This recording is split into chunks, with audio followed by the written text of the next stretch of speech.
सुप्रभात बच्चों, आप सभी का कक्षा 5वीं के हिंदी विषय में स्वागत है। बच्चों, अगर आपको अपने कक्षा में अपने मॉनिटर का चुनाव यानी नियुक्ति करना है तो आप क्या करते हो? तो आप पहले देखते हो कौन हमें समझता है, कौन अच्छा छात्र है जो हमारी बात को सुनता है, टीचर की बातों को सुनता है, उसी को हम चुनते हैं, वोट करते हैं और उसी को हम अपना मॉनिटर बनाते हैं। तो ठीक इस प्रकार आज हम राज दरबार का एक अनोखा चुनाव देखेंगे। तो आज हम देखेंगे पाठ क्रमांक 3 योग्य चुनाव और इस पाठ की लेखिका है सुधा शर्मा। बच्चों, राज्य को चलाने के लिए वहाँ पर मंत्रिमंडल होते हैं और वह राज्य का कारभार चलाते हैं। तो इसमें मंत्री का महत्वपूर्ण स्थान होता है। ये जो कहानी है उसमें भी एक मंत्री की उनको ज़रूरत है। तो हम देखते हैं कि वह मंत्री कौन बनेगा। उससे पहले आपको इस पाठ का पात्र परिचय करवाती हूँ। इस पाठ में 3 व्यक्ति हैं। एक राजा मंगल सेन, मंत्री जगत राम और कर्मवीर।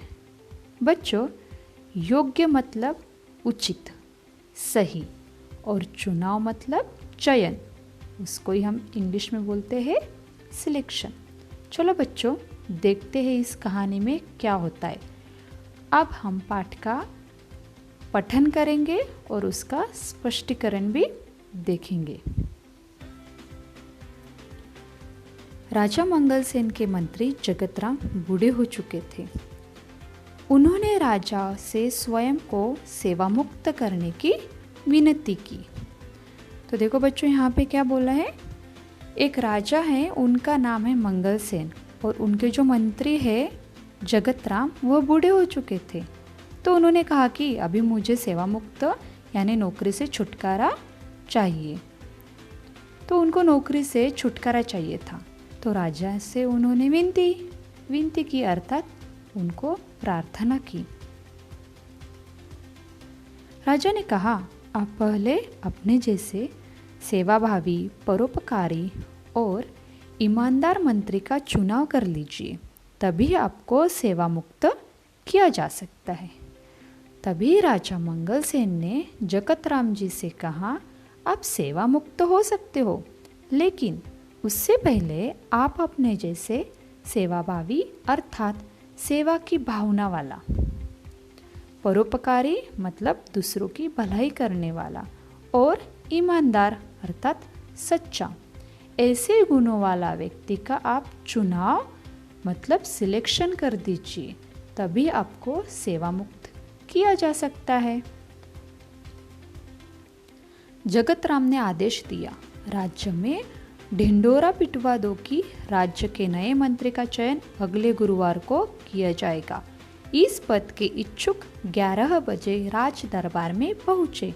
हरकारे गांव गांव ढिंढोरा पिटने लगे। तभी राजा मंगल सेन ने जगत राम जी से कहा था कि आप अपने जैसे सेवाभावी और ईमानदार व्यक्ति ढूंढो। तभी हरकारे गांव गांव ढिंढोरा पीटने लगे।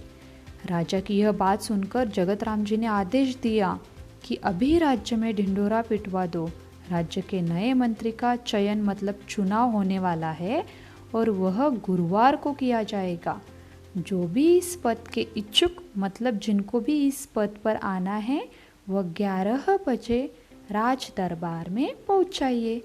तभी हरकारे मतलब क्या होता है यहाँ पे, दूत, वह गांव गांव ढिंढोरा पीटने लगे। चयन वाले दिन राज दरबार की ओर जाने वाले मार्ग पर सुबह से ही नवयुवकों की भीड़ लग गई। सैकड़ों की संख्या में युवक दरबार की ओर जा रहे थे। तभी चयन वाले दिन मतलब जिस दिन नियुक्ति यानी चुनाव होने वाला था, तब सभी नवयुवक की भीड़ राज दरबार की ओर जाने वाले मार्ग पर थी। बहुत सारे युवक दरबार की ओर जा रहे थे। इसी रास्ते पर एक तरफ एक वृद्ध हताश सा बैठा था। उसकी बैलगाड़ी का एक पहिया रास्ते के किनारे कीचड़ में फंस गया था। वृद्ध ने कई बार पहिया कीचड़ से निकालने की कोशिश की पर असफल रहा। मंत्री पद के अनेक उम्मीदवार ने राज दरबार जाते समय यह दृश्य देखा, पर किसी ने भी वृद्ध की सहायता नहीं की।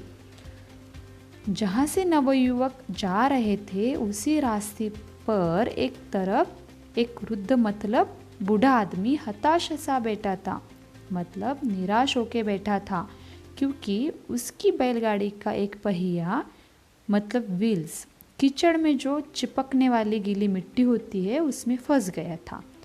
उस वृद्ध ने पहिया निकालने की कोशिश की पर उनसे वह नहीं निकला। लेकिन बच्चों, जो उम्मीदवार थे जो चुनाव के लिए आए थे उन सब ने वह दृश्य मतलब नज़ारा देखा, लेकिन किसी ने भी उन वृद्ध की सहायता मतलब मदद नहीं की। उम्मीदवार युवकों में एक था कर्मवीर। कर्मवीर निर्धन परिवार का प्रतिभाशाली नवयुवक था। वह तेजी से राज दरबार की ओर जा रहा था।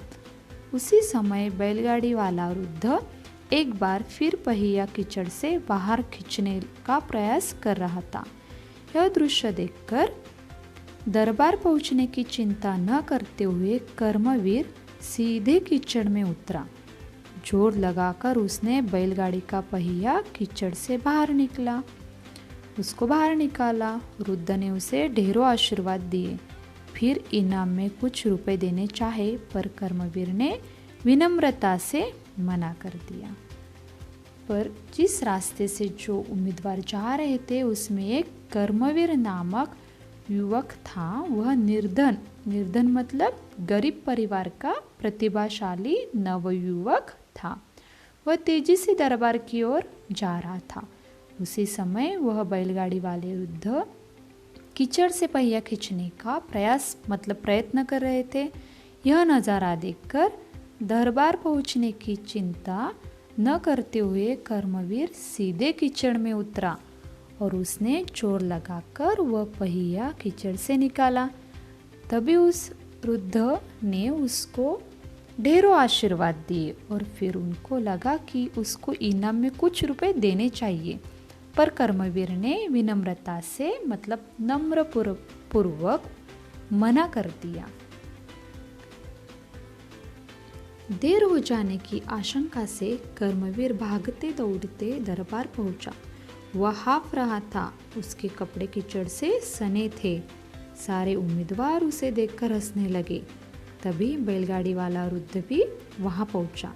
वह वृद्ध कोई और नहीं बल्कि स्वयं मंत्री जगतराम थे। तभी कर्मवीर को लगा कि अभी देर हो गई, तो वह भागते दौड़ते दरबार पहुंचा। तभी वह भागता हुआ आया तो वह हाफ रहा था और उसके कपड़े जो थे वह कीचड़ से सने थे, मतलब उसके कपड़े को कीचड़ लगा हुआ था और उसको देखकर सभी हंसने लगे थे, क्योंकि वो कीचड़ से उसके कपड़े पूरी तरह से खराब हो चुके थे। तभी जो बैलगाड़ी वाला वृद्ध थे वह भी वहाँ मतलब राज दरबार में पहुँचे। और बच्चों, वह और कोई नहीं बल्कि स्वयं मंत्री जगतराम थे। उन्होंने सारी घटना राजा को सुनाई। फिर जगतराम ने राजा से कहा, महाराज, कर्मवीर में वे सारे गुण हैं जो राज्य के मंत्री के लिए आवश्यक है। सारी बातें जानकर राजा मंगल सेन बहुत प्रसन्न हुए। उन्होंने कहा, जो सामान्य आदमी की पीड़ा से दुखी होता है, उसे दूर करने का प्रयास करता है, वही राज्य के ऊंचे पद पर बैठने का अधिकारी होता है। सामान्य आदमी की पीड़ा से दुखी होता है और उसे दूर करने का प्रयास करता है, मतलब प्रयत्न करता है, वही राज्य के ऊंचे पद पर बैठने का अधिकारी होता है। राजा मंगल सेन ने कहा कि जगत राम जी ने योग्य व्यक्ति का चुनाव किया है। इसे किसने कहा? राजा ने कहा। बच्चों, अभी राज्य के नए मंत्री कौन थे? हाँ, बराबर। तो बच्चों, राज्य के नए मंत्री कर्मवीर बन चुके थे। बच्चों, हमने इस कहानी से क्या सीखा और हमें क्या सीख मिली? इस कहानी से हमें यह सीख मिलती है, चुनाव में हमेशा व्यक्ति के गुणों को ही महत्व देना चाहिए। हमें हमेशा ज़रूरतमंद लोगों को मदद करनी चाहिए। गुणी व्यक्ति ही अपने पद की प्रतिष्ठा बढ़ा सकते हैं। मैं उम्मीद करती हूँ कि यह कहानी आपको समझ में आ गई होगी और कर्मवीर के अंदर जो गुण हमने देखे, उस प्रकार के गुण आप अपने अंदर लाने की कोशिश करोगे। बच्चों, इस पाठ का आपको पठन करना है। धन्यवाद।